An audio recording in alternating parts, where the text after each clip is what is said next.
वाहेगुरु जी का खालसा वाहेगुरु जी की फतेह। कबीर त्याइयो एक रंग।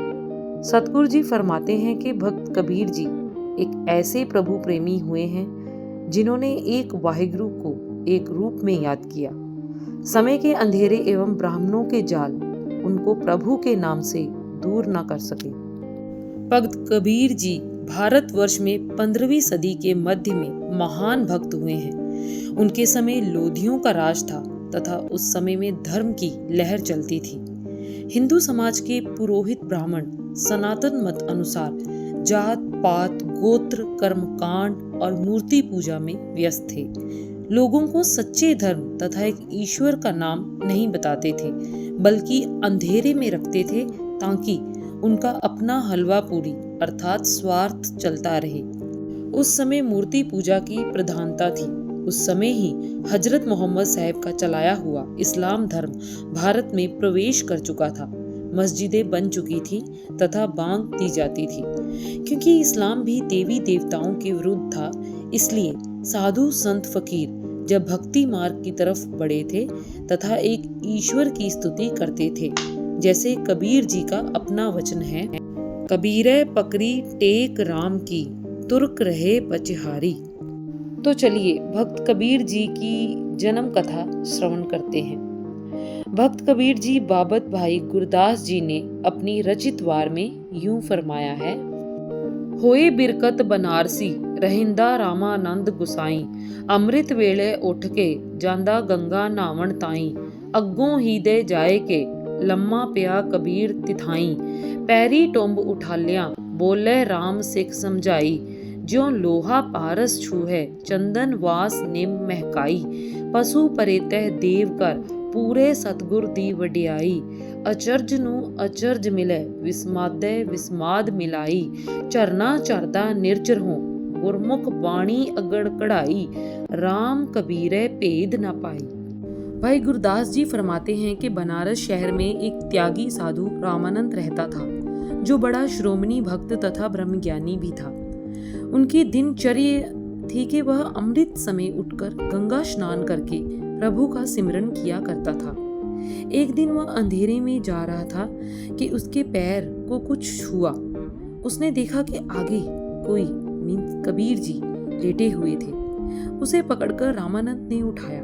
क्योंकि रामानंद राम का नाम सिमरन करता था, उसने कहा, उठो भक्त, राम नाम का जाप करो। कबीर जी उठकर बैठ गए तथा राम नाम का जाप करने लगे।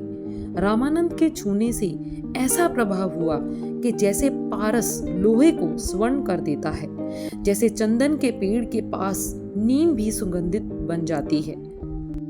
जो उसकी पशु वृत्ति थी वह देव वृत्ति में बदल गई। आश्चर्य में आश्चर्य बदल गया, विस्माद में विस्माद।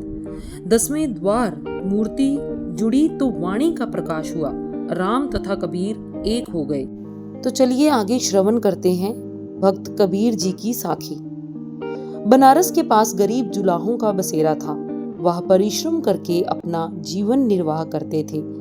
उन जुलाहों में से एक नेक दंपति था जिसका नाम नीरू एवं नीमा था। नीरू तथा उसकी धर्म पत्नी कपड़ा तैयार करने का कार्य करते थे। करघा लगाया हुआ था। नीरू कपड़ा बुनता तथा नीमा ताना तना करती थी। इसी तरह जीवन निर्वाह किए जा रहे थे। नीमा पर परमात्मा ने अपार कृपा की। अचानक ही उसकी गोद हरी भरी हो गई तथा संवत 1455 विक्रमी में ज्येष्ठ की पूर्णमासी वाले दिन कबीर जी ने जन्म लिया। नीरू ने अपनी हैसियत से बढ़कर खुशी मनाई तथा अपने संबंधियों को दावत दी। खुशी तथा मंगल कार्य होते रहे, अपना कर्म करते रहे। एक दिन ऐसा आया जब सारी बिरादरी इकट्ठी करके दावत की तथा बालक का नाम कबीर रख दिया गया। कबीर नाम बड़े चाव से रखा, जिसके भावार्थ का तो शायद पता नहीं था। भगवान ने अपने भक्त को बड़ा बनाना था, इसलिए उनका नाम कबीर बड़ा रख लिया। नाम रखा गया तथा हंसता हुआ अपने इर्द गिर्द के लोगों को हंसाता रहा तथा धीरे धीरे बड़ा हो गया। भक्त का रक्षक प्रभु स्वयं है।